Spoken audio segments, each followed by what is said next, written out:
A potential new protein, a name for the Mars 2020 rover, and Starlink continues to maintain it's no threat to astronomy. It's Wednesday, March 11, 2020. It's time to talk science. Across Apple Podcasts, Spotify, Google Podcasts and YouTube, this is Talking Science with Dr. Brad Tucker and Matt Miller. It is a very hip and happening Wednesday for this edition of Talkin' Science. A day later than our usual Tuesday. Dr. Brad Tucker, happy Wednesday. Yes, happy Wednesday. But as I was saying, there was a public holiday in Canberra on Monday, so it's been exactly the same amount of work day since our last chat.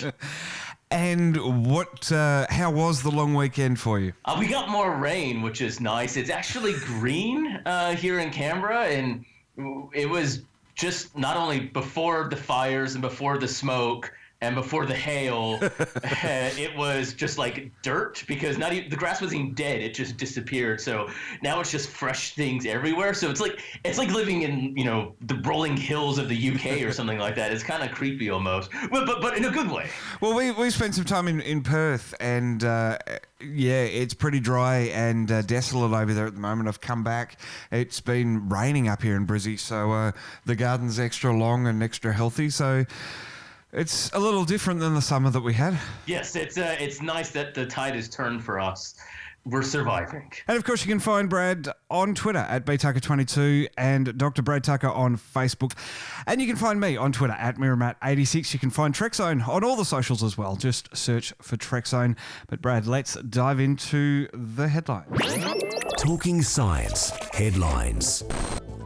Cool new exoplanet is going to be unveiled tomorrow morning. That's right, coming out early tomorrow, so 3 a.m. Australian Eastern, 2 a.m. Queensland, 5 p.m. Central European. It will be a really cool discovery. We can't say too much about it yet. We'll cover it next Tuesday, but you'll want to pay attention to this one. And the latest SpaceX capsule has reached the ISS. It's carrying Airbus's Bartholomew platform. Yeah, Bartholomew is really cool. So this is Airbus's kind of like modular way of people sending an experiment up and plugging it in. Other countries have had their own platforms. Airbus built this specifically just to open up to universities' commercial things. So a really easy, accessible way for everyone to access the space station. Talking Science, Stories of the Week. And let's dive into the stories of the week with a potential new protein that's never been seen before on Earth, seemingly discovered or has been discovered in a meteorite. Yeah, so when we say protein, we're obviously talking about kind of at the genetic level, not, a piece of steak.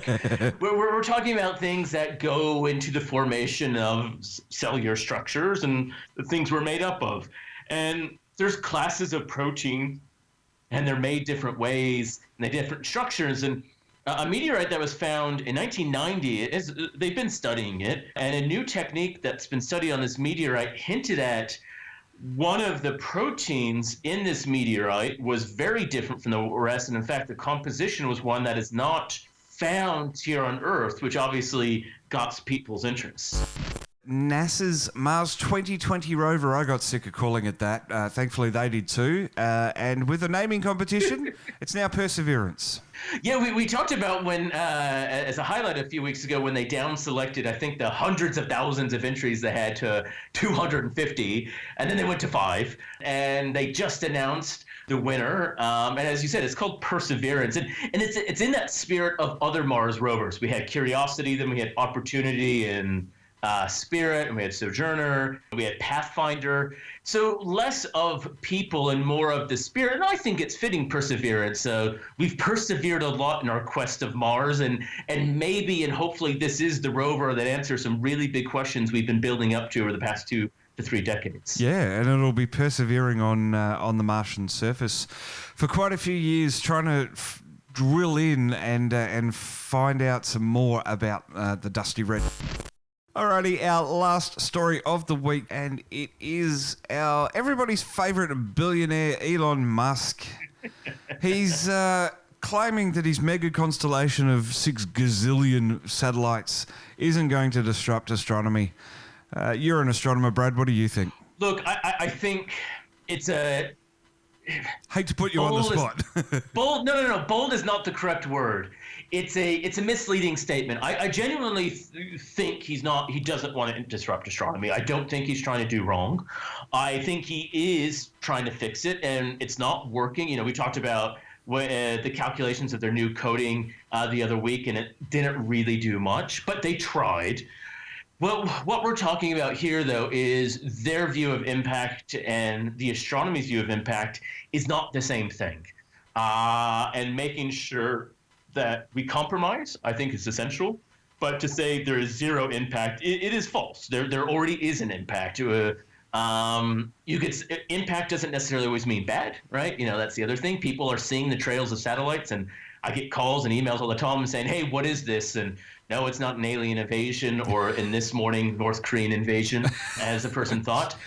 It is it is Starlink, and we don't joke that you will see this more. You do. So the fact that not to say it doesn't have an impact, that is not accurate. It's trying to minimize the impacts and limitations of ground-based astronomy that we're concerned.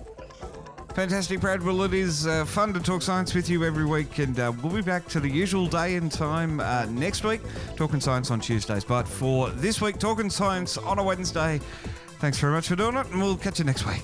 Take care.